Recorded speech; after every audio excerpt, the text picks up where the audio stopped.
എല്ലാവർക്കും മഴവിൽ മീഡിയയിലേക്ക് സ്വാഗതം. ആദ്യമായിട്ടാണ് നമ്മുടെ ചാനൽ കാണുന്നതെങ്കിൽ സബ്സ്ക്രൈബ് ചെയ്യാൻ മറക്കല്ലേ.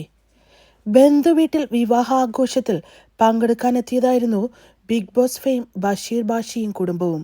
എന്നാൽ തിരിച്ച് വീട്ടിലെത്തുമ്പോൾ മഷൂറയുടെ മകൻ്റെ കയ്യിലെ വളയും കൈച്ചെയിനും കാണാനില്ല.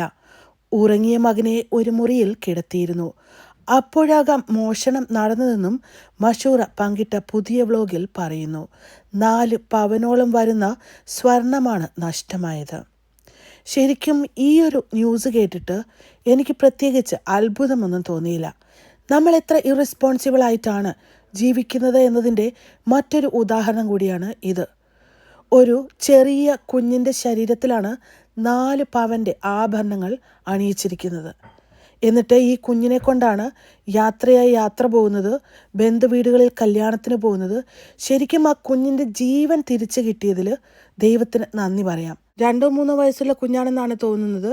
ഈ കുഞ്ഞിൻ്റെ ശരീരത്തിൽ 4 പവനോളം സ്വർണ്ണമിട്ടിട്ട് ആരെ അസൂയപ്പെടുത്താനാണ് ഇവർ പോയതെന്നാണ് എനിക്ക് ചോദിക്കാനുള്ളത്.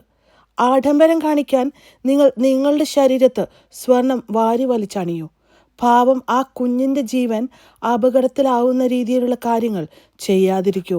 ആരെ അസൂയപ്പെടുത്താനാണ് ഇത്രമാത്രം സ്വർണം ആ കുഞ്ഞിൻ്റെ ദേഹത്ത് അണിയിപ്പിച്ചത്? ഒന്ന് മനസ്സിലാക്കുക. സ്വർണം കണ്ട് മഞ്ഞളിക്കുന്ന കാലമൊക്കെ കടന്നുപോയി. ഇന്ന് ഒരുവിധം സ്റ്റാൻഡേർഡ് ഉള്ളവർക്കും വിവരമുള്ളവർക്കുമൊന്നും സ്വർണത്തോട് യാതൊരു അനുഭാവവുമില്ല.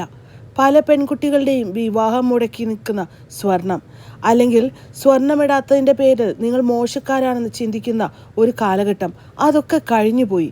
ഇന്ന് മനുഷ്യരൊക്കെ ഒരുപാട് വളർന്നു. സ്വർണം ഇട്ടാലും ഇട്ടില്ലെങ്കിലും നിങ്ങളുടെ മാന്യമായ പ്രവൃത്തിയാണ് മറ്റുള്ളവരുടെ ഉള്ളിൽ നിങ്ങൾക്ക് സ്ഥാനമുണ്ടാക്കി തരേണ്ടത് എന്ന് ചിന്തിക്കുന്ന ഒരു കാലഘട്ടത്തിലൂടെയാണ് നമ്മൾ പോകുന്നത്. അതുകൊണ്ട് തന്നെ ഇത്തരത്തിലുള്ള ബാലിശ്യമായിട്ടുള്ള ആക്ഷൻസ് ഒഴിവാക്കുക. ഇനി നിങ്ങൾ തന്നെ ട്രെയിനിലും മറ്റും യാത്ര ചെയ്യുമ്പോൾ, അല്ലെങ്കിൽ ദീർഘദൂര യാത്രകൾക്ക് പോകുമ്പോൾ ഇത്തരത്തിൽ സ്വർണം വാരിയണിഞ്ഞ് പോയി കഴിഞ്ഞാൽ ഒരു പക്ഷേ തിരിച്ചു വരാൻ നിങ്ങൾക്ക് ജീവൻ പോലും ഉണ്ടാവില്ല. ഇക്കാര്യങ്ങളൊക്കെ ശ്രദ്ധിച്ചാൽ കുറച്ചുകൂടി കാലം നമുക്ക് മനസ്സമാധാനത്തോടെ കഴിയാനായിട്ട് പറ്റും. എന്തായാലും ആ വ്യക്തി ആ സ്വർണം മാത്രം ഊരിക്കൊണ്ടു പോയുള്ളൂ. കുഞ്ഞിനെ ഒരു രീതിയിലും ഉപദ്രവിച്ചില്ലല്ലോ. അതിന് ദൈവത്തിന് നന്ദി പറയാം.